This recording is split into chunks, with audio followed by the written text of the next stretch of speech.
સુરતમાં anti narcotics યુનિટની શરૂઆત ગૃહ રાજ્યમંત્રી હર્ષભાઈ સંઘવીના હસ્તે યુનિટનું ઉદ્ઘાટન કરવામાં આવશે। ભાજપ અધ્યક્ષ સી આર પાટીલ પણ કાર્યક્રમમાં હાજર રહ્યા। હવે સુરત પોલીસ સમાજ સેવાનું કાર્ય પણ કરશે।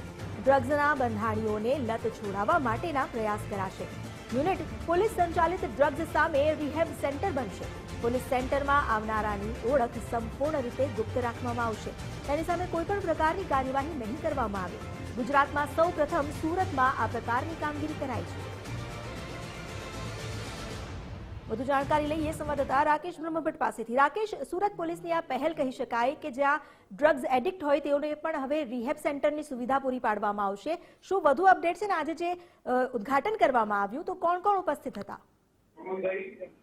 જી, રાજ્ય ગૃહ મંત્રી હર્ષભાઈ સંઘવીના વરદ હસ્તે આજે એન્ટી નાર્કોટિક્સ યુનિટનું ઉદ્ઘાટન કરવામાં આવ્યું છે અને આ યુનિટ પાછળનો મુખ્ય હેતુ એ છે કે જે પ્રમાણે સુરત પોલીસ તરફથી જે no drugs in Surat city અભિયાન ચલાવવામાં આવી રહ્યું છે તે અભિયાન અંતર્ગત જે ડ્રગ્સના જે બંધાણીઓ છે તેમને ડ્રગ્સના દલદલમાંથી બહાર લાવવા માટેનો આ એક જે અભિગમ છે તે અપનાવવામાં આવ્યો છે।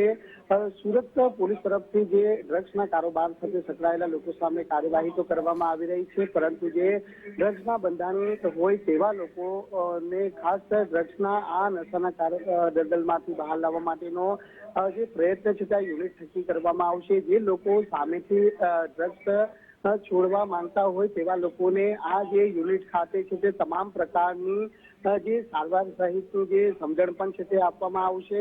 એટલું જ નહીં પરંતુ જે ડ્રગ્સ બંધાણીઓ છે તેમની ઓળખ પણ છે તે ગુપ્ત રાખવામાં આવશે।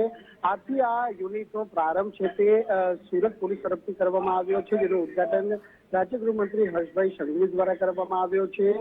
માત્ર આ એક યુનિટ એવું હશે કે ગુજરાતમાં સૌપ્રથમ વખત છે તે સુરત ખાતેથી આ યુનિટની શરૂઆત કરવામાં આવી છે, જેથી કાયદો વ્યવસ્થાની સ્થિતિ જાળવવાની સાથે સાથે જ સુરત પોલીસ દ્વારા એક સામાજિક દાયિત્વ પણ છે તે હવે પૂરું કરવામાં આવશે। એક રીતે સમાજ સેવાનું જે બીડું છે તે સુરત પોલીસે જાણે ઉપાડ્યું છે તે પ્રકારની આ યુનિટની જે વિચારધારા છે તે હવે રહેશે અને આગામી દિવસોની અંદર જે ડ્રગ્સના બંધાણી હોય તેઓને અહીં લાવવામાં આવશે। તદુપરાંત જે સામેથી આવતા લોકોને પણ અહીં છે તે આવકાર આપવામાં આવશે અને તમામ પ્રકારની જે સારવાર સહિતનું જે ડ્રગ્સ થી બહાર લાવવા માટેનો જે પ્રયાસ છે તે આ યુનિટ થકી કરવામાં આવશે। જી આભાર આપનો જાણકારી આપવા માટે।